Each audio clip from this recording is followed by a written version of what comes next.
కేసీఆర్ గారు ఇక్కడ వచ్చి శంకుస్థాపన చేసిన తర్వాత నరేంద్ర మోడీ గారు ఇద్దరు కలిసి అమరావతిలో శంకుస్థాపన చేసిన తర్వాత మళ్ళీ అక్కడ పోయిన తర్వాత ఆయన ఏమన్నా అంటే నరేంద్ర మోడీ గారు ఏదన్నా ప్రకటిస్తారేమో, ఆయన ప్రకటిస్తే నేను కూడా ఒక 500 కోట్లు 1000 కోట్లు ఇద్దాం అనుకున్నాను, కానీ ఆయన ప్రకటించలేదు. కాబట్టి ఒక ప్రధానమంత్రి ముందర నేను ప్రకటిస్తే బాగుండదని నేను ప్రకటించలేదని చెప్పినప్పుడు ఇదే చంద్రబాబు నాయుడు గారు బోర్డు నీ దగ్గర 500 కోట్లు ఎంత, నా ఆస్తే 1,00,000 కోట్లు అన్నారు. మరి ఈ రోజు హైమావతికి 1,00,000 కోట్లు ఉందా, లేక రాజేశ్వరికి 5,00,000 కోట్లు ఉందా, లేక రామ్మూర్తి నాయుడుకి 1,00,000 కోట్లు ఉన్నాయా? ఎక్కడి నుండి వచ్చిన 1,00,000 కోట్లు వాళ్ళకు మీకున్నప్పుడు వాళ్ళ కిందలో వాళ్ళందరూ నోరు నువ్వు కొట్టావా, వాళ్ళందరి ఆస్తులు నువ్వు కాజేసినావా, వాళ్ళందరినీ నువ్వు అమ్మ ఇంట్లో కట్టేసినావా, వాళ్ళ రామ్మూర్తి నాయుడు గారిని ఎందుకు చనిపోయే ముందు కూడా కాళ్ళకి గొలుసులు వేసి కట్టేసినావు? నీది అక్కడ పక్కన పెడితే నీకు తల్లి పిల్లనిచ్చినటువంటి మామ, తండ్రి కన్నా గొప్పవాడు రామారావు గారు. అందరూ పిల్లల్ని ఇస్తారు, తండ్రులు జన్మనిస్తారు, రైట్, బాగుంది. నీకు రాజకీయ జన్మను కూడా ఇచ్చినాడు. రాజకీయ జన్మనిచ్చినటువంటి రామారావు గారిని వెన్నుపోటు పొడిచి చంపి ఆయన అవస్థమానం పడేట్టుగా చేసి అట్టి నడిపజాల్లో చెప్పులతో కొట్టించిన నీచ చరిత్ర నీది పెట్టుకొని నువ్వు కూడా జగన్మోహన్ రెడ్డి గారి గురించి మాట్లాడేంత చరిత్ర మీకుందా? జగన్మోహన్ రెడ్డి గారు తండ్రిని ఇబ్బందులు రాజకీయ జన్మనిచ్చింది రామారావు గారు కాదు కదా. మోహన్ రెడ్డి గారు చంద్రబాబు గారు ముందే కాంగ్రెస్ పార్టీలో ఉన్నారు, కాంగ్రెస్ పార్టీలో ఉన్న ఆయన అల్లుడు చేసుకున్నారు. రాజకీయ జన్మనిచ్చింది ఎలా అవుతారు? ఇప్పుడు చంద్రబాబు నాయుడు గారు కాంగ్రెస్ పార్టీ అప్పటికి రామారావు గారు వచ్చినప్పుడు కాంగ్రెస్ పార్టీ దివాళా తీసింది. కాంగ్రెస్ పార్టీ 2 సార్లు రామారావు గారి వల్లనే గెలిచింది, తెలుగుదేశం గెలిచింది. ఆ గెలిచినప్పుడు ఇక్కడ మంత్రి పదవి ఇచ్చినారు కాంగ్రెస్ పార్టీ. మరి నీకు ఆదరణ ఇచ్చి మంత్రి పదవి ఇచ్చి నిన్న పిల్లనిచ్చేట్టుగా నీకు తయారు చేసినటువంటి కాంగ్రెస్ పార్టీని ఎడంకలుతుందని అక్కడ పోయి ఆయన కాళ్ళు పట్టుకొని ఇబ్బంది చేర్చుకున్నావు. నీకు చరిత్ర ఉందా? నీకు ఒక నీచమైనటువంటి చరిత్ర ఇది. నీ కొడుకు ఉచ్చ వహించినట్ట, బొచ్చు వహించినాడు, ఉచ్చ కాదు ఆడ వహించినది. ఆడ యువకులం పెట్టుకొని బజార్లో తిరుగుతుంటే బజార్లో తిరిగేటప్పుడు తారకరత్న అనే వ్యక్తి నీ పాదయాత్రలు తిరిగి అతను ఇండస్ట్రీ కొట్టి చనిపోయినటువంటి వ్యక్తిని ఈ రోజు కూడా పట్టించుకోకుండా ఆయన ప్రేమించి పెళ్లి చేసుకున్నటువంటి అమ్మాయిని వాళ్ళు రోడ్డు మీద పడితే ఇంట్లో కూడా చేర్చుకోలేనటువంటి నీచ చరిత్ర పెట్టుకొని మీరా మీకుండే ఆ సంస్కారం? జగన్మోహన్ రెడ్డి గారిని విమర్శించేది, జగన్మోహన్ రెడ్డి గారిని విమర్శించే స్థాయి కూడా మీ పార్టీలో కాదు, మీ నాయకుడికి కూడా లేదు. ఎందుకు అనవసరంగా లేనిపోయినటువంటి మాట్లాడి గీకి నింద పోయించుకుంటారు? మీరైతే మిమ్మల్ని చూసి జగన్మోహన్ రెడ్డి గారు భయపడినారా? జగన్మోహన్ రెడ్డి గారిని చూసి ఉచ్చ పోసుకుంటున్నారు. జగన్మోహన్ రెడ్డి గారు బయటకు వచ్చే తట్టుకోలేక లాస్ట్ కు పోలీసులు మోహన్ రెడ్డి గారు మిమ్మల్ని ఆయన మాట్లాడిన మాట బాధ కలిగించిందని ఆయన అర్థమైంది. నేను అప్పుడే ఆపాను కదా, పోనీ మీరు కూడా మాట్లాడుతున్నారు మళ్ళీ ఎందుకు అలా? ఆయన ఆపాను కదా నేను. ఇస్తా సార్ ఆయన మళ్ళీ మొదలుకు వస్తారు, ఆగండి, ఆయన క్లోజ్ చేయండి. శేఖర్ రెడ్డి గారు మీకు ఇస్తాను, ఆగండి ప్లీజ్, మీకు ఇస్తాను సార్. మీరు కంక్లూడ్ చేయండి, టాపిక్ మీద కంక్లూడ్ చేయండి, టాపిక్ మీద కంక్లూడ్ చేయండి. మోహన్ రెడ్డి గారు సమయం అయిపోయింది, టాపిక్ మీద కంక్లూడ్ చేయండి ప్లీజ్. అందరికీ సమానంగానే ఇచ్చారు. మీరు జగన్మోహన్ రెడ్డి గారు ఒక మాట చెప్పండి. జగన్మోహన్ రెడ్డి గారు ఏదైతే చెప్పారో సంవత్సరంన్నర తర్వాత ఒకటి చెప్పండి, సంవత్సరంన్నర తర్వాత ఇలా అంటే అలా గడిచిపోతాయి, ఈసారి కార్యకర్తలను పట్టించుకుంటా అన్న జగన్మోహన్ రెడ్డి గారు ఉన్న మాట మీద నిలబడతారని మీకు నమ్మకం ఉందా?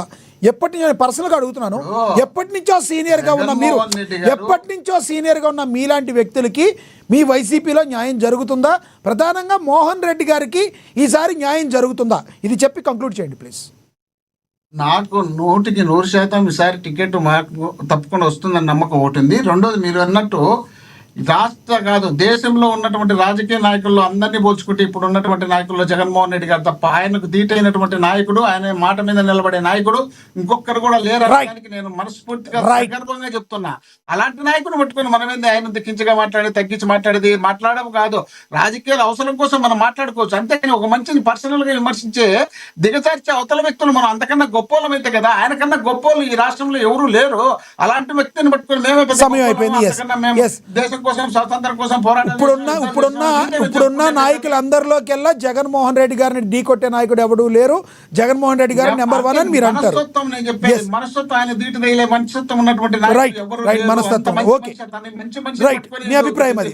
చిత్రహింసలు పెట్టడానికి ప్రయత్నం చేస్తున్నారు. ఆయన రాజకీయాలకు రాకముందే 1,00,000 కోట్లు తిన్నారన్నారు, వీళ్ళు రాజకీయాలకు వచ్చిన తర్వాత దోపిడీ చేస్తున్నారు కదా, లక్షల కోట్ల రూపాయల. ఓకే మోహన్ రెడ్డి గారు పేరు మీద కోట్ల రూపాయలు దోపిడీ చేస్తున్నారు కదా. జనసేన కార్యకర్తలు నాయకులు కూడా రానికుండా ఆ ప్రాంతాల్లో ఉన్నటువంటివి కూడా మీరే తింటున్నారు కదా. వాళ్ళకి పదవులు ఇస్తున్నారు, వాళ్ళ పదవుల్లో ఒక్క పైసా పని జరగకుండా చేస్తున్నారు. మీ అంత నీచమైనటువంటి సంస్కృతి మాకు లేదు కాబట్టి మేము అట్లా వాళ్ళని ఇల్లు పొత్తు పెట్టుకోం. మీకెందుకంటే అవకాశం వచ్చినంత వరకు వాళ్ళ ఇళ్ళ దగ్గరికి పోతారు, వాళ్ళ కాళ్ళు పట్టుకుంటారు, వాళ్ళ కాళ్ళు పట్టుకున్న తర్వాత ఎన్నికల్లో పోతారు, ఎన్నికల్లో గెలిచిన తర్వాత వాళ్ళని మళ్ళీ దూరం పెడతారు. మీకు కావాల్సిందే జరుపుకుంటారు తప్ప వాళ్ళకి కావాల్సింది జరిగే. సో ఇప్పుడు జగన్మోహన్ రెడ్డి చంద్రబాబు గారు జనసేనని మళ్ళీ దూరం పెడతారంటారు మీరు? చంద్రబాబు గారు కాదు, జన సైనికులు దూరం పెడతారు. ఎందుకంటే పవన్ కళ్యాణ్ గారు ఒప్పుకున్నా కూడా, ఏది 15 సంవత్సరాలు ఉందామని పవన్ కళ్యాణ్ గారు మాట ఇచ్చినాం కదా, ఉందాం అనుకున్నా కూడా ఆ సైనికులు ఉన్నారు చూడు, వాళ్ళు వద్దురా స్వామి, తెలుగుదేశానికి వాళ్ళకు ఒక నమస్కారం, మాకు ఈ పార్టీ అవసరం లేదు, అవసరం వచ్చి ఇండివిజువల్ గానే పోటీ చేస్తాం, మాకు ఆత్మాభిమానం ఉంది, వాళ్ళతో తన్నులు తినడము, వాళ్ళ జెండాలు మోయడము, వాళ్ళు సంపాదించుకోవడము, మమ్మల్ని తప్పడము, మేము ఇంత నీచంగా బతకాల్సిన అవసరం మాకు లేదని వాళ్ళే తిరుగుబాటు చేస్తారు లాస్ట్ కు. రైట్ మీరు అలా కోరుకోవడంలో తప్పు లేదు. ఓకే, ఇక్కడ గుడ్లో మెల్ల ఏంటంటే వాళ్ళందరూ కూడా మాకే ఓటేస్తారని మీరు అనలేదు.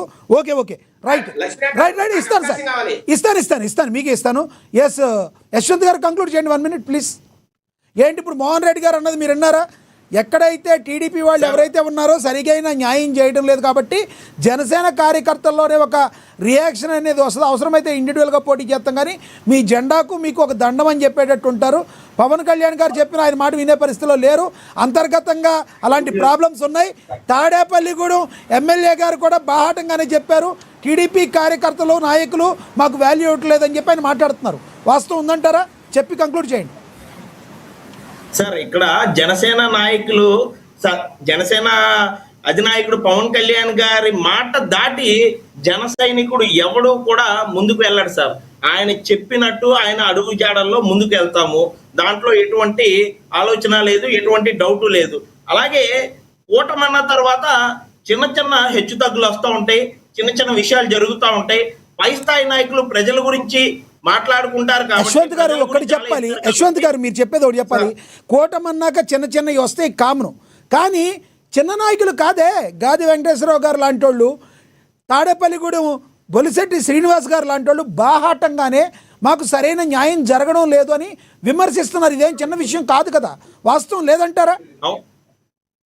వాస్తవం ఉంటుంది సార్, కాకపోతే ప్రజల కోసం మనం సర్దుకుంటా ముందుకు పోవాలి, మీరే సర్దుకోవాలి అనేది పవన్ కళ్యాణ్ గారు చెప్పారు. అంటే మనమనే కాదు సార్, వాళ్ళ వైపు నుంచి వాళ్ళు, మా వైపు నుంచి మేము, ఇద్దరం సర్దుకుంటానే ముందుకెళ్తున్నాం. ఎవరికి వ్యక్తిగతంగా ఏమి లేదు. ఆల్రెడీ నిన్న పవన్ కళ్యాణ్ గారు కూడా నోవెటల్లో మీటింగ్ పెట్టారు, దీని గురించి చర్చించారు, మాట్లాడారు. దీంట్లో ఏమన్నా చిన్న సమస్యలు ఉన్నా మళ్ళీ చంద్రబాబు నాయుడు గారితో డిస్కస్ చేస్తారు. ఈ కూటమిని ఖచ్చితంగా స్ట్రాంగ్ గానే ఉంచుతారు. ఆంధ్ర రాష్ట్రాన్ని ఎటువంటి రాక్షసుల చేతుల్లో. సో మీరేమంటారు ఏ రకంగా అయితే 15 సంవత్సరాలు మీరు ఉండాలని బలంగా మీరు కోరుకుంటున్నారో, జనసేన కార్యకర్తలు నాయకులు కోరుకునేటట్టు మీ పవన్ కళ్యాణ్ గారు చేస్తున్నారో, అదే విధంగా టీడీపీ కూడా అధినాయకత్వం కూడా కోరుకుంటుంది.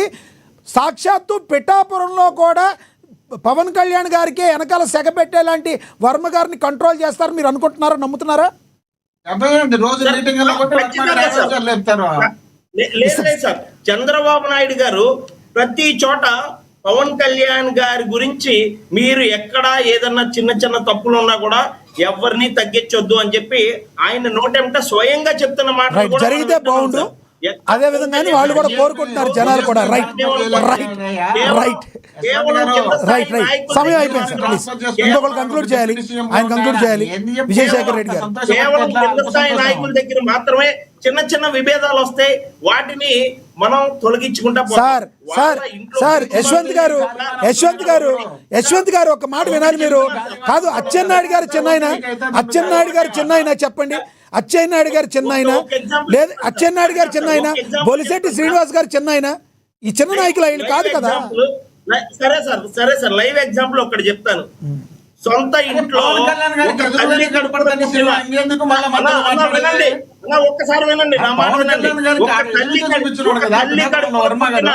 జగన్మోహన్ రెడ్డి గారికి షర్మిల గారికి అక్కడ ఒక సఖ్యత లేక ఇంత గొడవలు పడుతున్నప్పుడు వేరు వేరు ఇక్కడ పార్టీలు బాబు, బయట వేరు వేరు ఉన్న పార్టీలు. వాళ్ళు ఆయన చిన్న కాంగ్రెస్ చిన్న పార్టీ విషయాలకి అధ్యక్షుడు, గొడవలు ఈయన వైఎస్ఆర్ కాంగ్రెస్ పార్టీ అధ్యక్షుడు. అది గుర్తుపెట్టుకోవాలి కదా. సో యశ్వంత్ గారు చెప్పిన దానిలో కూడా ఒక పాయింట్ ఉంది. ఒక తల్లి కడుపున వేరు పుట్టి వేరు ఒక పార్టీలు ఇంట్లో వెళ్ళి. పుట్టిన వ్యక్తులే ఇవాళ ఇన్ని విధాలుగా విడిపోతున్నప్పుడు అవును, పార్టీ, బయట పార్టీ, కూటమిలో చిరంజీవి చిన్న గారు చిన్న పార్టీ విషయాల్ని పెట్టుకున్నారు కదా. పెద్దగా చిరంజీవి గారు చూపించాల్సిన పార్టీ లేదు. పెట్టుకున్నారు కదా. రైట్ సార్, రైట్ మీ అభిప్రాయం అర్థమైంది. యశ్వంత్ గారు మీ అభిప్రాయం అర్థమైంది. మీ అభిప్రాయం అర్థమైంది. మీ అభిప్రాయం మోహన్ రెడ్డి గారు ప్లీజ్. మోహన్ రెడ్డి గారు సమయం అయిపోయింది. విజయశేఖర్ రెడ్డి గారు ఒక్క మాట చెప్పండి. ఒకటి చిన్నది. వైసీపీ వాళ్ళే ఎలాగోలా ఈ కూటమిని విడగొట్టి